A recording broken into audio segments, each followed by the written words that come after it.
Aujourd'hui, nous allons parler de la situation globale de l'économie française, non pas la situation actuelle. On sait très bien, évidemment, que la récession est extrêmement forte. La récession française est prévue cette année 11%, elle est plus forte que celle de la plupart des pays voisins. Et elle rappelle, par exemple, la récession de l'Allemagne durant l'année 31, qui était de 12%. Depuis ces années-là, nous n'avons plus connu de telles catastrophes en Europe. Cette année, ça nous arrive. Mais la situation de l'économie est évidemment gravement empirée par la pandémie du Covid. La situation de l'économie française est en très forte dégradation, et cela ne date pas d'hier, ça dure en fait depuis plus de 40 ans. Et l'économie française est selon moi celle qui est dans la pire situation de la plupart des grands pays européens. Et ce n'est pas pour rien, c'est pour des raisons parfaitement déterminées. Je vais essayer de vous expliquer ça aujourd'hui. Alors, on va revenir 6 mois en arrière, on ne va plus parler du Covid. On va revenir à la situation de l'économie française à fin 2019. Et je vais vous donner des chiffres, 4 chiffres essentiels. Donc nous avons en 2019 une croissance de l'ordre de 1,5%, un déficit public de l'ordre de 3%, un déficit de la balance commerciale de 69 milliards d'euros et un chômage toujours très élevé, si on compte les DOM-TOM, à peu près 9%, en sachant qu'on parle des chômeurs de catégorie A, qui sont ceux qui sont au chômage plein, mais vous le savez, il y a beaucoup de gens qui sont sous d'autres formes de chômage, des formes atténuées, soit en formation, soit à temps partiel, avec des très faibles revenus, et cela représente à peu près 6 millions de personnes, toutes catégories confondues, sur l'ensemble de la population. Les 4 chiffres que je vous ai cités sont dans le rouge, en réalité. Et si vous prenez par exemple différents pays, la France est le seul pays qui a être dans ce cas-là. Si vous prenez l'Allemagne, elle n'est pas en déficit public, elle est au contraire en excédent. Elle est évidemment en excédent commercial, à peu près 250 milliards d'euros. Et son chômage est à peu près la moitié du nôtre. Si vous prenez l'Italie, qui est un pays qui va mal, sa croissance est faible, plus faible que la nôtre, mais son déficit public n'excède pas les 2,3%. Ce qui fait que l'Italie est dans une situation en réalité d'excédent primaire, c'est-à-dire elle est en excédent avant le paiement des intérêts. On verra plus tard en quoi c'est très important. L'Espagne, elle, a un déficit qui est du même ordre que celui de la France, sauf qu'elle connaît des taux de croissance qui sont bien supérieurs. 2,5-3%, suivant les années. Donc la France est le seul des 4 principaux pays de la zone euro à avoir les 4 chiffres essentiels de son économie dans le rouge, et toujours dans le rouge, parce que c'est pas 2019 une année particulière, c'est tous les ans que c'est comme ça.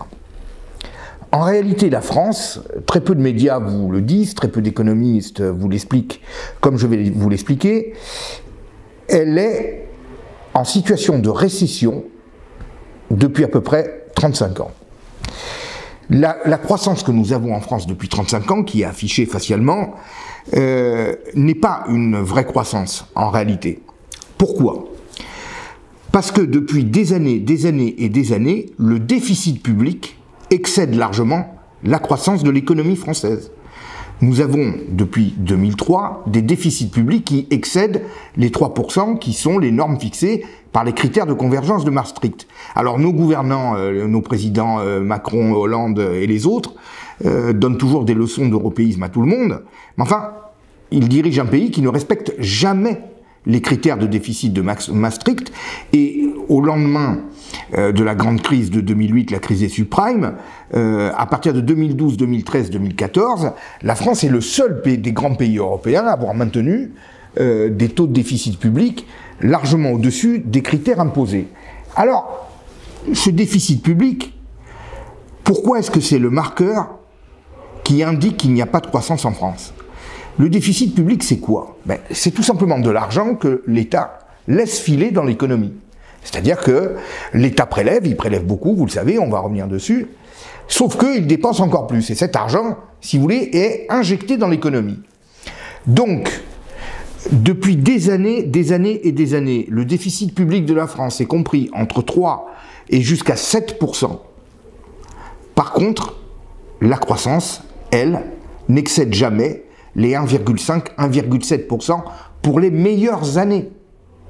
Donc si la France se décidait tout d'un coup à arrêter le déficit public, c'est-à-dire à se mettre à zéro, bon, il n'y aurait pas cet argent injecté qui participe, si vous voulez, au développement de l'économie, et bien entendu, la croissance n'existerait plus. Et non seulement il n'y aurait pas de croissance, mais nous serions en décroissance annuelle. Une différence à peu près qui est celle entre ce déficit qui est tous les ans à peu près du double de la croissance que l'on fait. Il suffirait que la France se décide à arrêter le déficit du jour au lendemain, et non seulement il n'y aurait pas de croissance, mais il y aurait même récession tous les ans. En réalité, la France, et ça depuis des années, applique les principes keynésiens.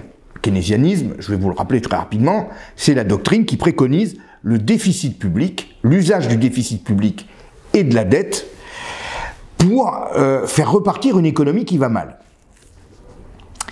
Et Keynes avait préconisé très précisément d'user de ce recours pour des durées à peu près de 18 à 24 mois pour faire redémarrer l'économie quand elle est au fond du trou, quand il y a véritablement une récession. Parce que ça permet de maintenir les activités en place, ça évite des trop gros dégâts en termes de pertes d'entreprises et les dégâts sociaux. Donc avec le keynésianisme, on crée une croissance artificielle alimentée par les déficits. Sauf qu'en France, normalement, cet usage qui doit être limité dans le temps, que préconisait Keynes, eh bien, nous en usons et en abusons. Ça fait 40 ans qu'en réalité, notre croissance est dopée par le déficit public qui est devenu permanent. Ce qui fait qu'aujourd'hui, quand nous nous retrouvons dans une vraie crise, quelque chose de réel qui nous arrive, eh bien, les déficits et l'endettement qu'on va devoir susciter pour redémarrer s'ajoutent à tout ce que nous avons fabriqué depuis des décennies. Alors, John Maynard Keynes, c'était quelqu'un qui avait beaucoup d'humour, et il avait cette formule, à long terme, nous sommes tous morts. Ceci pour dire qu'il faut agir vite et ne pas attendre que les choses se remettent à leur place, comme le préconisaient les économistes classiques. Sinon, tout finit par mourir, enfin tout part à volo, et on ne repart jamais vraiment. C'était le principe de Keynes. C'était un principe court-termiste, mais qui pouvait avoir, si vous voulez, une certaine utilité, encore une fois, pour une durée de temps extrêmement courte. En réalité, en France, on l'utilise en permanence, c'est-à-dire qu'on brade l'avenir à coups de déficits qui sont financés par de la dette, donc on crée une croissance immédiate qui va se payer du double de cette croissance que l'on crée, mais ça va être étalé sur 10, 15, 20 ans, donc ce sont les générations à venir qui payent le double, le prix d'une croissance très faible que l'on suscite dans l'immédiat. Donc, en quelque sorte, nos gouvernants qui ont complètement plongé dans ce système assurent ainsi leur réélection en bradant complètement l'avenir. Et d'ailleurs, ce que je suis en train de vous dire, donc tous les ans, en moyenne, nous vivons une récession de l'ordre de 1, 1,5, 2%, voire plus, différence entre le déficit et la croissance. Mais ce que je suis en train de vous dire, beaucoup de gens le ressentent. Beaucoup de Français ressentent depuis 2 décennies, 3 décennies, une baisse de leur pouvoir d'achat. On le ressent dans nos vies. Beaucoup de gens qui, comme moi, ont passé les 40 ans, voire les 50 ans, savent bien que le niveau de vie des Français n'est plus le même que celui d'il y a quelques décennies.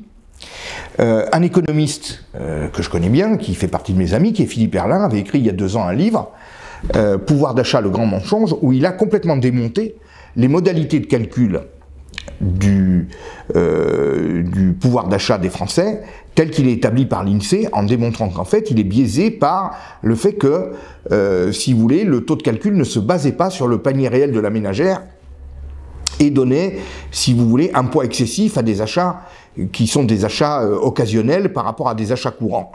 Et donc, en réalité, lui-même avait évalué à peu près la perte de pouvoir d'achat des Français depuis 1981 à 35%. Moi, j'ai fait le calcul du différentiel, comme je vous ai dit, croissance-déficit. On aurait donc, suivant cette modalité de calcul, une récession de 31%. Donc vous voyez que les deux chiffres se recoupent, et ce n'est pas pour rien, il y a forcément une réalité. On voit bien que notre économie, en réalité, patine dans la semoule depuis plus de 30 ans et survit à coups d'expédients qui sont ces déficits transformés en dette sur le long terme. Il se trouve qu'en plus, nous avons un autre problème. Donc nous avons une croissance du PIB faible, sauf que la France fabrique, si vous voulez, du faux PIB. Alors le terme est peut-être exagéré, mais enfin, un PIB qui n'est pas du vrai PIB, qui est de la création véritablement commerciale et monétisée. Parce que dans le calcul du PIB que nous faisons, que nos instituts de statistiques font, vous avez une part de PIB qu'on dit marchand, c'est-à-dire qui est liée à une activité marchande, commerciale, industrielle, agricole, des services, une activité réelle, privée, qui est monétisée. Et puis, il y a une part de PIB qui est ce qu'on appelle le PIB non marchand, qui, lui, n'est pas lié à une monétisation à proprement parler. Ce sont des services publics, la redistribution, des administrations, des agences locales, etc., etc. Et à ce niveau, je peux vous dire que quand vous faites des comparatifs, le PIB non marchand de la France est bien plus élevé que celui de tous nos voisins et ne cesse de monter. Le PIB non marchand de la France aujourd'hui représente à peu près 20%, enfin en 2015, 21% du PIB. Il était de 16% au Royaume-Uni, 15% en Italie et 16% en Allemagne. Et alors dans la plupart des autres pays, il diminue. Il se maintient ou il diminue légèrement. En France, ça monte en permanence. Donc, le PIB que nous créons est du PIB qui n'est pas en réalité du PIB réel, du PIB qui est monétisé, c'est-à-dire qui ramène véritablement de la richesse. C'est du PIB qui est lié au développement tentaculaire de la puissance publique, donc tout ce qui est redistribution sociale, administration, agence de contrôle, etc. Mais il n'est pas lié à de la richesse créée, il résulte en fait de la redistribution des marges et des profits tirés des entreprises. La France, en réalité, l'énorme problème qu'elle connaît depuis des années, c'est qu'elle est privée de son moteur industriel. L'industrie française s'écroule depuis maintenant à peu près 20 ans. Suivant les données de la Banque mondiale, le PIB, la part de PIB, la part de l'industrie dans le PIB de la France n'excède pas aujourd'hui les 17%, suivant la Banque mondiale. Il est en Espagne de 20%, Italie 21%, Allemagne 27%, Suisse 25,6%. Donc vous voyez qu'il y a un écart très important avec tous les pays, y compris les pays du Sud, qui sont réputés faibles. Depuis le début des années 2000, l'emploi industriel est passé de 6 millions d'emplois à 3 millions. Donc, si je résume, depuis la création de l'euro, nous avons perdu à peu près la moitié de nos emplois industriels. C'est une véritable catastrophe. Une véritable catastrophe. Et nous perdons essentiellement des industries de consommation courante, c'est-à-dire celles qui embauchent le plus. Alors, cette saignée industrielle, elle est liée, à mon point de vue, à 5 raisons principales. Nous avons déjà cette concurrence effrénée des pays émergents, qui est favorisée par le libre-échangisme et qui véritablement détruit nos industries, celles qui sont peut-être le moins porteuses de valeur ajoutée, mais qui sont très pourvoyeuses d'emplois. Nous avons bien entendu en France le poids des prélèvements qui n'arrêtent pas de monter, là aussi, prélèvements sur le travail, impôts de production. Les impôts de production en France sont énormes. Ils s'élèvent à peu près à 60,4% des marges des entreprises. Pour mémoire, en Allemagne, c'est 49%, en Italie, 53%, en Espagne, 47%, en France, 60%. Il y a donc un écart, suivant les pays, entre 7 et 13% d'impôts de production, c'est-à-dire ceux qui pèsent véritablement sur le travail, l'investissement, l'emploi. Et quand on prend les taux de marge des entreprises, eh bien, cela se retrouve immédiatement. Les entreprises françaises ont des marges qui sont de l'ordre de 33%, 40% pour l'Allemagne, 41% pour l'Italie, 43% pour l'Espagne. Les entreprises françaises ne font pas assez de marge, leurs marges sont écrasées par les impôts de production, et derrière, elles n'ont pas les ressources pour investir, pour se développer, elles sont fragilisées, manquent de fonds propres, elles deviennent des proies faciles pour les requins de la finance, les fonds souverains des autres pays, les fonds de pension américains, etc. Nous perdons chaque année des fleurons, et vous le savez, cette année c'est la TECOR, vous voyez, nous avons eu Alstom, nous avons Technip, les ciments Lafarge, enfin, c'est une véritable saignée industrielle que nous avons depuis des années, et c'est lié au fait que les marges de nos entreprises sont écrasées par les impôts de production. La France a aussi un autre problème structurel de son activité industrielle, c'est qu'il n'y a pas assez d'entreprises à taille intermédiaire. Il y a à peu près en France 5 à 6 fois moins de ce qu'on appelle les entreprises à taille intermédiaire, c'est-à-dire c'est pas les multinationales, c'est pas les PME, c'est des entreprises d'envergure nationale, mais qui ont leurs implantations en France, qui embauchent. Il n'y en a pas assez. Et c'est ça qui nous coûte extrêmement cher au niveau de nos industries, parce qu'il est bien évident que les multinationales, vous le savez, dans le contexte de libre-échange, ont une forte tendance à délocaliser, vous le voyez de plus en plus, on ne peut pas compter sur elles. Le capitalisme très lié à l'État que nous avons en France a favorisé ces grandes multinationales, et aujourd'hui nous en payons le prix parce que petit à petit, ces multinationales larguent les amarres avec notre pays et vont faire du profit ailleurs. Et puis, bon, bien évidemment, nous avons deux raisons très importantes, hein, le Code du travail, vous le savez, qui est très pénalisant pour nous. Et la cinquième raison, je ne vais pas développer parce que je vous en avais parlé dans une précédente vidéo, c'est bien entendu l'euro. L'euro qui est trop cher pour nous, qui casse la compétitivité de nos entreprises. Alors, avec ces 5 raisons cumulées, ça se traduit comment? Notre balance commerciale est terriblement déficitaire. Nous avons en France une balance commerciale en déficit de 69 milliards d'euros. C'est le record européen. L'Espagne est en déficit de 37 milliards. L'Italie est-elle en excédent de 51 milliards, les Pays-Bas en excédent de 65 milliards, et l'Allemagne plus de 235 milliards. Donc, ce chiffre de la balance commerciale, c'est-à-dire la différence entre les importations et les exportations, c'est vraiment le marqueur de la compétitivité et du niveau de compétitivité de notre économie. En réalité, ce chiffre catastrophique de déficit commercial démontre bien que notre pays est dans une situation catastrophique. Qu'est-ce qui fait qu'on ne s'en rend pas compte à ce point? Moi, je vais vous dire, en 1981, nous avons eu l'arrivée des socialistes au pouvoir, et nous avons eu une politique de relance keynésienne démentielle, avec augmentation de 20-25% du SMIC, tous les minima sociaux, etc. Et on s'est retrouvé dans la même situation qu'aujourd'hui, avec des déficits publics extrêmement lourds, et un déficit de la balance commerciale énorme, à peu près dans les mêmes proportions qu'aujourd'hui. À l'époque, cette politique a dû s'arrêter au bout de 2 ans. Pourquoi? Ben parce que le franc s'écroulait, tous les capitaux s'en allaient, le gouvernement avait même dû prendre une mesure pendant ces années-là, c'est-à-dire empêcher chaque personne de sortir avec plus de 2000 francs des frontières françaises sur lui.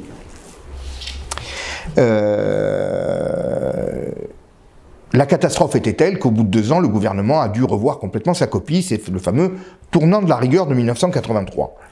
Alors aujourd'hui, on ne s'en rend pas compte parce que tous nos déficits, si vous voulez, sont compensés au niveau de la monnaie par les excédents des autres, comme je vous l'ai dit, Allemagne, Pays-Bas, etc. Ce qui fait que la monnaie, l'euro, n'est pas touchée. Alors certains vont me dire, vous voyez, l'euro nous protège. Moi j'ai une autre version, l'euro ne nous protège pas, c'est de la morphine qui nous cache les douleurs et les conséquences des mauvaises politiques que nous menons, ce qui fait que nous prolongeons à l'infini ces politiques catastrophiques depuis maintenant 35 ans, alors que si nous avions notre monnaie nationale, la situation serait telle aujourd'hui que de toute façon ça fait bien longtemps qu'on aurait changé notre fusil d'épaule, qu'on aurait réarmé nos entreprises, qu'on aurait remis leur compétitivité au rang de nos premières préoccupations, parce que de toute façon notre monnaie se serait écroulée. Donc l'euro ne nous protège pas des difficultés, il nous les masque et il nous y maintient. La France, en réalité, aujourd'hui, c'est une économie qui donc a perdu son moteur industriel. Elle n'a plus qu'un seul moteur, qui tourne encore, c'est la consommation. Et d'ailleurs, vous l'avez vu, pas plus tard qu'il y a 15 jours, Bruno Le Maire a imploré les Français d'aller consommer, de sortir, d'acheter. C'est ça qui est essentiel pour redresser les comptes de la France et redresser l'économie. Il n'y a plus que la consommation, l'investissement, l'industrie, les exportations. Tout ça, nous en sommes aujourd'hui pratiquement privés. Donc la consommation, c'est notre dernière bouée de sauvetage. Alors évidemment, il est bien évident que si une économie comme celle de la France ne peut plus compter que sur la consommation, vous comprenez bien que cette année, c'est très mal engagé. Hein, et vous comprenez pourquoi, par rapport à tous nos voisins, la France connaît le taux de récession le plus fort de toute l'Europe, puisqu'elle est prévue à 11%, l'Italie à 9% et l'Allemagne à 6 ou 7%. Bien.